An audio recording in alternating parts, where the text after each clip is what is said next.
Today is the last day of 2024. I want to quickly look back at this year for Tottenham, how it's been, some metrics, key insights, and what we can take away from that. As you can see, this year's annual table for the Premier League, Tottenham are at number 9. We've won just as many as we've lost. We've scored 73 goals, which is obviously great, but only few teams are more, as a matter of fact. But as you can see, 60 goals conceded is far more than anyone but Villa, all the way down to Brentford here on the table. So we're conceding a lot of goals this year, and 9th overall behind the likes of Fulham, behind the likes of Bournemouth, Villa, even almost Newcastle is unacceptable. In my opinion, things need to change in terms of that, but really interesting here. As you can see at the top, Liverpool and Arsenal are tied. So that's pretty interesting. But overall, we're not drawing hardly any games as well compared to the teams just above us in this year's annual table, which I think is pretty interesting. I think Ange's tactics are probably one of the main causes of that, as he's going to go for each game, throw caution to the wind, rock and roll, gung-ho football, and try and score as many goals as possible, which is reflected in the stats, both for how many we've scored and how many we've conceded. As you can see here, we've fallen behind 15 times this year at home, which is unexplainable, unacceptable, and inexcusable, truthfully. To go behind at home so many times starting out is really, really discouraging. A part of me feels this has to be tactics in some way. We do play similar to almost every team, and Ange is known to not really adjust his style. So maybe a part of that is teams really, really knowing what we're going to do, having a game plan, to practice throughout the week and then following through on that. But that's just my opinion here. Thought it was an interesting stat for the year to kind of reflect some of the woes that we've been experiencing. As you can see here on the right side of this graphic goals table right there, we're at the very top behind Liverpool, who are league leaders, favorite to win the Premier League this season and Champions League. That's great news, right? But here again, you look at the goals against, 28 compared to Liverpool's 17, Chelsea's 23, Arsenal's 16. It's unacceptable, truthfully. The defending has been very woeful this year. You can see as well 11th currently in the Premier League table.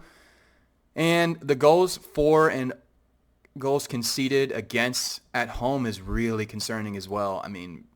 I found it pretty puzzling that we've only conceded 9 goals away, actually, this Premier League season. But at the same time, to concede 10 more at home is unacceptable, truthfully. There's only 6 more goals that we've scored at home than we've conceded. We need to have home be our fortress, and make it a really hostile atmosphere that's difficult for teams to come play and get points at. And that's not where we're at right now whatsoever.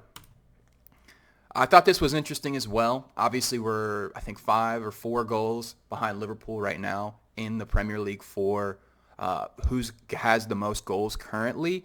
In the lowest position that a top scoring team in the Prem has ever finished was 4th.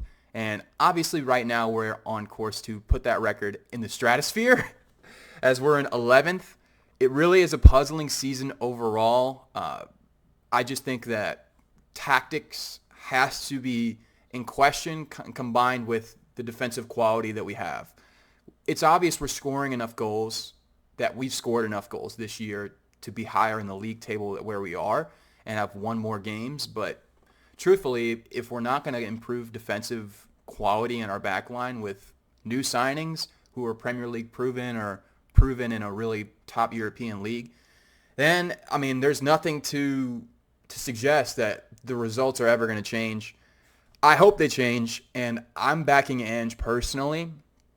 But when you look at the stats this year in 2024, it really tells the story, truthfully. So we're in ninth place, 1 point behind 8th place Fulham. What do you think about this season? Do you think that there's still a lot to play for? And are you backing Ange throughout this turbulent time? It's been as good as it's been bad for Spurs in 2024. So if we can just win the Cup or the Europa League, then we can have these exact same stats in 2025 for all I care.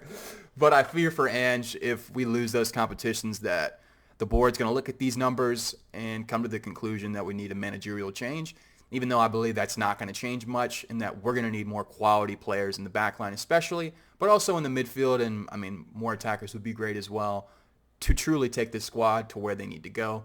With Ange's tactics, you need quality players in defense, and lots of them, especially with how many games that we're playing. So let's hope that happens here in January, as today is the last day of December. The transfer window is opening here in a few hours.